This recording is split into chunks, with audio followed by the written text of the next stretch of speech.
The new Bloodline is turning on Solo Sikoa, WWE RAW sees an increase in viewership, the WWE is moving Performance Center, Gable Steveson fired from NFL, MVP shares serious medical updates, new details shed light on Psycho Sid Vicious Death, a major superstar re-signs with WWE ahead of Bash in Berlin, Logan Paul found in the middle of yet another controversy, and more. Let's dive right in. WWE RAW sees an increase in viewership. Monday Night Raw, WWE's flagship show, continues to be a key focus for fans and analysts interested in its ratings. The numbers for the August 26th episode have been released, providing insight into the show's current performance and viewer engagement. According to Programming Insider, the August 26th episode drew 1.796 million viewers, an increase from the previous week's 1.641 million. The key 18 to 49 demographic rating also improved, rising from 0.50 to 0.57. This week's episode of Raw was the go-home show before the Bash in Berlin premium live event, featuring notable moments like Pete Dunne and Jey Uso advancing in the Intercontinental Championship tournament, and Uncle Howdy winning his in-ring debut against Chad Gable, among other highlights. Fans are eager to see if Raw can continue to boost its viewership, especially with excitement building for the upcoming events. What do you think of this week's Raw ratings? Triple H's vision for Raw highly praised. A WWE Hall of Famer recently praised Triple H for his vision for Raw, noting that the show has become much more entertaining lately.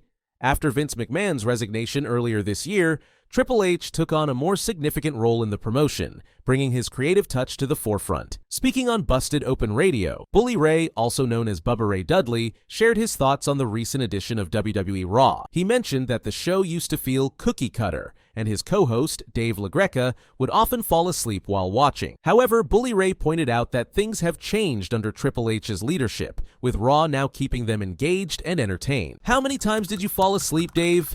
Now, it's been a long time since we've fallen asleep watching Monday Night Raw, because the product is entertaining.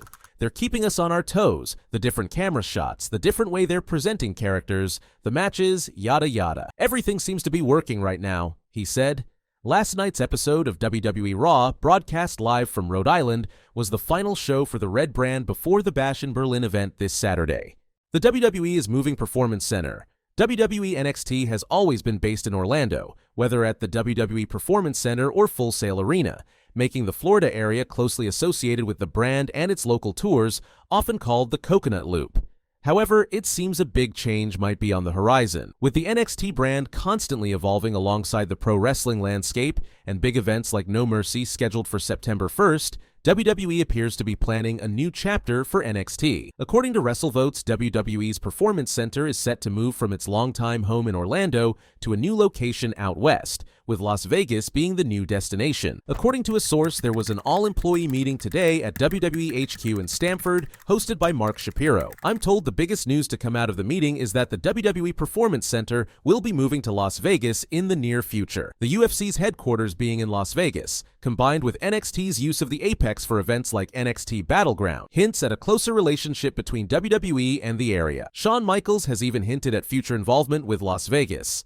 It looks like NXT superstars might need to relocate, but it's uncertain if the entire roster will move or just certain members. WWE is always evolving and expanding its global influence, so a shift in location for the Performance Center could bring significant changes to the black and gold brand. How this move will affect WWE's recruitment and training processes remains to be seen, but it will undoubtedly have a big impact. NXT began as Triple H's vision for a developmental brand, but has since grown into much more. Moving the Performance Center to Las Vegas could open new doors for talent and opportunities. Gable Steveson fired from NFL. There's been an unfortunate development regarding Gable Steveson following his departure from WWE. The Olympic gold medalist was released by the promotion in May after competing in only 17 matches and not capturing any titles or having a televised match on the main roster. After leaving WWE, Steveson signed with the Buffalo Bills in the NFL. However, he did not make the final roster and was released by the Bills today as they prepare for the upcoming NFL season. Despite this setback, Mike Garafolo of the NFL Network mentioned that Steveson is viewed as a developmental prospect,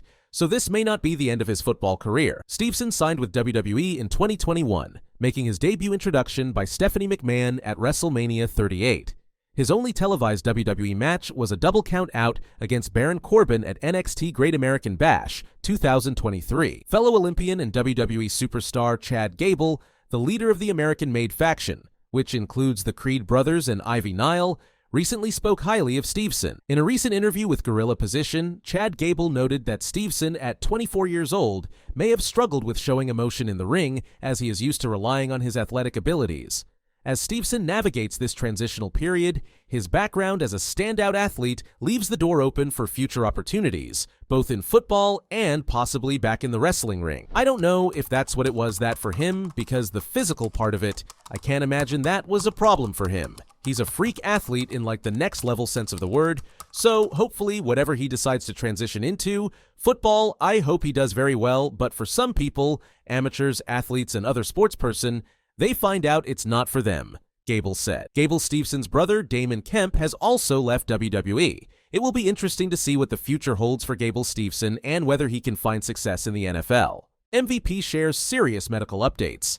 MVP has provided a serious update on his health following his recent exit from WWE. MVP first made a name for himself in WWE in the mid-2000s as one of the top heels, winning the United States Championship and engaging in a memorable feud with Matt Hardy. After leaving WWE, he worked on the independent circuit before returning to the company a couple of years ago. Due to his age, MVP took on a managerial role, guiding the Hurt Business and Omos. He left WWE earlier this year. Recently, MVP announced plans to undergo stem cell therapy to wrestle a bit more before retiring. Now, he has shared an update on social media, informing fans that he is now free from knee pain. An update on my stem cell progress.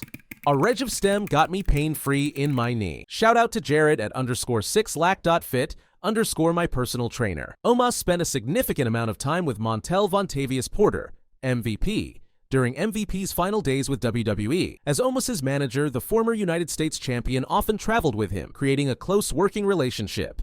MVP's departure from the company has impacted Omos, who shared in a recent interview with Adrian Hernandez that he will miss the former WWE star. Omos expressed that he learned a lot from MVP during their time together. Since my time on WWE MVP, I've spent the most time with him on the road, Omos stated.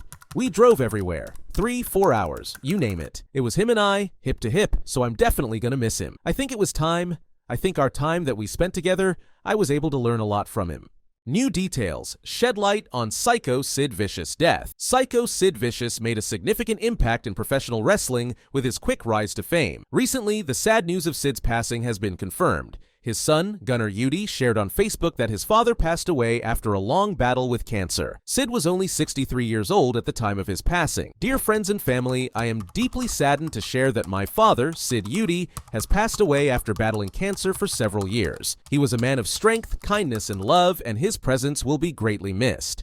We appreciate your thoughts and prayers as we grieve this loss. Details for a memorial service will be shared soon. Thank you for your support. Gunnar Yudi made another post on Facebook about his father's passing. Sid had been dealing with serious health issues, including congestive heart failure, atrial fibrillation, and a pacemaker. In April 2021, he was diagnosed with stage 4 non-Hodgkin's lymphoma, which was linked to exposure to Roundup weed killer.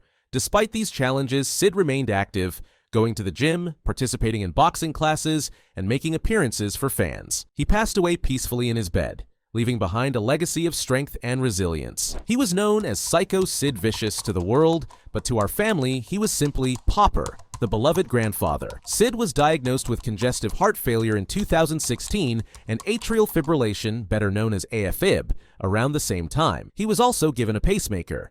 In April 2021, he was diagnosed with stage 4 non-Hodgkin's lymphoma, which was linked to Roundup weed killer. Although he never told anyone about his fight against cancer, Sid lived his life to the fullest, attending the gym, boxing classes, making appearances for his fans, and, of course, t-ball games for the kids. He passed away peacefully in his bed, leaving behind a legacy of strength and determination. I've never met anyone with a fraction of the strength as my father. He truly was one of a kind. Thanks everyone for the uplifting words and love. We definitely feel it. We have received thousands of messages and are grateful for every one of them. I don't have time to reply, but I have read them all. Thank you, thank you, thank you. Signed, Gunnar Yudi. The pro wrestling world continues to mourn the loss of Sid Vicious. His larger-than-life presence, both in and out of the ring, will be deeply missed. Sid's legacy as one of wrestling's most formidable competitors will be remembered for generations. A major superstar re-signs with WWE ahead of Bash in Berlin. WWE officials were facing the possible loss of more veteran superstars during the SummerSlam season this year. However, negotiations were successful and new agreements have been reached to keep one faction together. According to sources, backstage details are emerging ahead of the first Bash in Berlin premium live event. Legado del Fantasma has been a strong heel presence on SmackDown for almost 2 years. The current lineup includes Angel, Humberto, also known as Berto, Elektra Lopez, and leader Santos Escobar. There were rumors that Los Lotharios might leave WWE as their contracts were reportedly set to expire on August 1st. Officials were eager to re-sign the High Flyers and started negotiations, with offers made in early June. By late June, nothing had been finalized. Then, in early July, Angel confirmed he had signed a new 3-year contract. Now, it's been revealed that Berto also signed a new WWE contract around the same time as his cousin, according to an update from Fightful Select. Sources indicate that Berto's contract is also a multi-year deal, aligning with Angel's 3-year commitment. There are no plans to break up the duo, and they continue to be part of Legado del Fantasma. Angel and Berto haven't wrestled on TV since the SmackDown #1 Contenders Gauntlet on July 19th. Their last 2 matches were dark match losses to Apollo Crews and Baron Corbin on August 9th and August 16th before SmackDown. Their most recent televised match was a win on SmackDown against Corbin and Crews on July 12th. Logan Paul found in the middle of yet another controversy. Logan Paul's success in professional wrestling, particularly as the United States champion, has surprised many fans. Although he lost the title to LA Knight at SummerSlam 2024, he isn't done with WWE yet. However, controversy often surrounds him, and he recently responded to claims that he pushed his dog off a boat in a viral video. A video from 4 years ago resurfaced, showing Logan Paul's dog, Broly, jumping off his boat. The footage sparked controversy, with some people speculating that someone might have pushed the dog because a hand was seen in the frame just before the husky jumped, raising concerns about the dog's safety near the boat's rotor. The ambiguity of the video fueled these speculations. Logan Paul quickly addressed the claims on Twitter, firmly denying that he would ever push Broly off the boat. He referred to an old YouTube comment where he had already explained the incident, stating that the hand in the video was actually behind Broly, petting him, and that they tried to grab the dog after he jumped. Paul emphasized in the comments that they would never push Broly off the boat. He clarified that Broly jumped on his own and that the hand seen in the video was simply petting him. Paul added that they attempted to catch Broly after he jumped, but the dog's body language clearly showed that the jump was his own decision. "We would never, ever, ever push Broly off the boat. He jumped and a hand was behind him, petting him, and when he jumped, we attempted to grab him, but for a fact, we did not push him. Watch his body language and you can very evidently see a self-induced independent jump from the little mutt.